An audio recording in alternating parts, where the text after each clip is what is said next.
প্রিয় বন্ধুগণ, আমরা যারা ইমানদার আছি অবশ্যই ইমাম মাহদী আলাইহিস সালাতু ওয়াস সালামের সৈনিক হতে পারাকে মহিমান্বিত ও গৌরবের বিষয় মনে করি।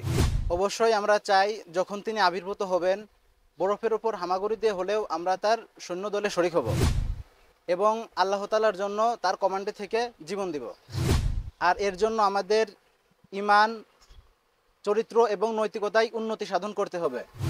পাশাপাশি তিনি যেহেতু আরবি ভাষাভাষী হবেন এবং আরব কান্ট্রিতে আবির্ভূত হবেন, এই কারণে আমাদের আরবি ভাষায় পাণ্ডিত্য অর্জন করাও আবশ্যক। কেননা তার সঙ্গে কথাবার্তা, লেনদেন সব কিছু আরবিতেই করতে হবে। যদি আমরা আরবি বলতে না পারি, বুঝতে না পারি, তাহলে আমরা তাদের যুদ্ধনীতি, কৌশল কোনো কিছুই বুঝতে পারবো না। মাত্র 3টা জিনিসের সমন্বয় ঘটাতে পারলেই আপনি আরবিতে পাণ্ডিত্য অর্জন করতে পারবেন। নাম্বার 1, সঠিক জায়গা।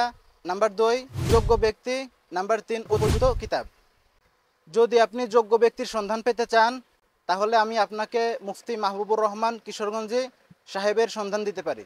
যদি আপনি সঠিক জায়গার সন্ধান পেতে চান, তাহলে মাহাদুর শায়েখ আবুল হাসান আলী আন-নদভী রহমতুল্লাহি আলাইহি আপনি আপনার সঠিক জায়গা নির্বাচন করতে পারেন।